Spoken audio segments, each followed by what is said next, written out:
Chapitre 6. Darius trouva bon d'établir sur le royaume 120 satrapes, qui devaient être dans tout le royaume. Il mit à leur tête 3 chefs, au nombre desquels était Daniel, afin que ces satrapes leur rendissent compte, et que le roi ne souffrit aucun dommage.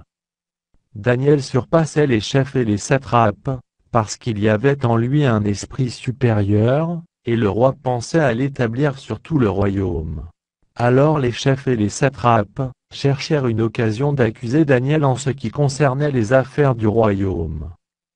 Mais ils ne purent trouver aucune occasion, ni aucune chose à reprendre, parce qu'il était fidèle, et qu'on n'apercevait chez lui ni faute, ni rien de mauvais.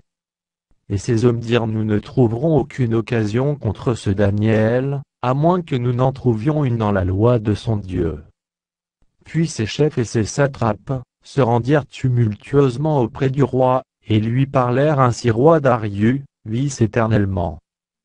Tous les chefs du royaume, les intendants, les satrapes, les conseillers, et les gouverneurs sont d'avis, qu'il soit publié un édit royal, avec une défense sévère, portant que quiconque, dans l'espace de 30 jours, adressera des prières à quelque dieu ou à quelque homme, excepté à toi, ô roi, sera jeté dans la fosse aux lions.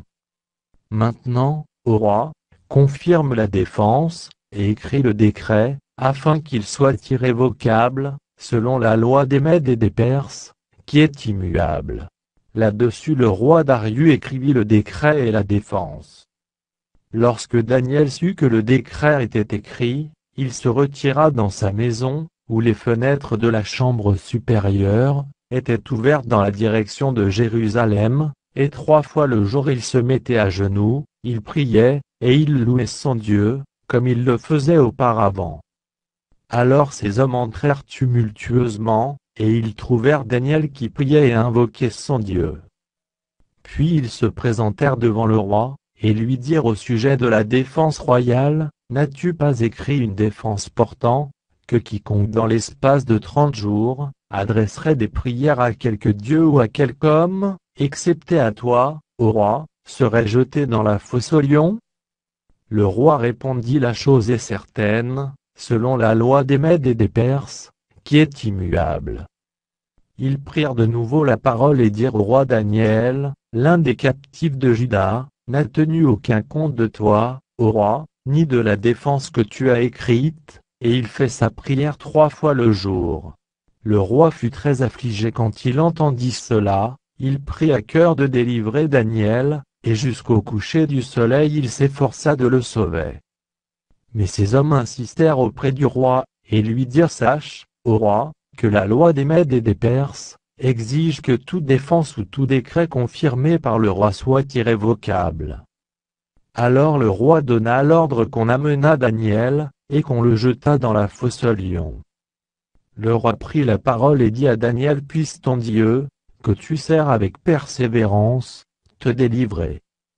On apporta une pierre, et on la mit sur l'ouverture de la fosse, le roi la scella de son anneau et de l'anneau de ses grands, afin que rien ne fût changé à l'égard de Daniel.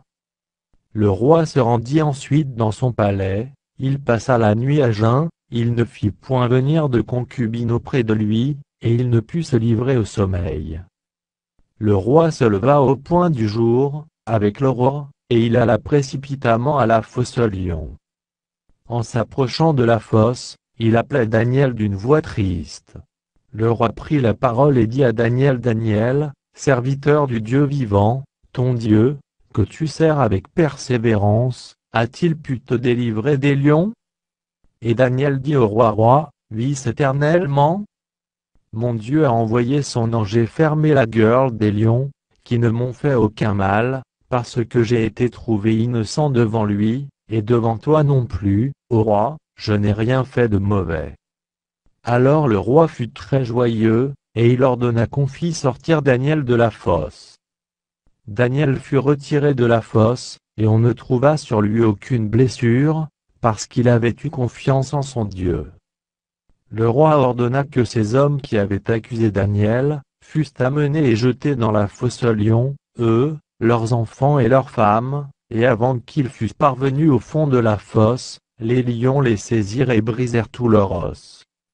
Après cela, le roi Darius écrivit à tous les peuples, à toutes les nations, aux hommes de toute langue, qui habitaient sur toute la terre, que la paix vous soit donnée avec abondance. J'ordonne que, dans toute l'étendue de mon royaume, on ait de la crainte et de la frayeur pour le Dieu de Daniel. Car il est le Dieu vivant, et il subsiste éternellement, son royaume ne sera jamais détruit, et sa domination durera jusqu'à la fin. C'est lui qui délivre et qui sauve, qui opère des signes et des prodiges dans les cieux et sur la terre. C'est lui qui a délivré Daniel de la puissance des lions. Daniel prospéra sous le règne de Darius, et sous le règne de Cyrus, le Perse.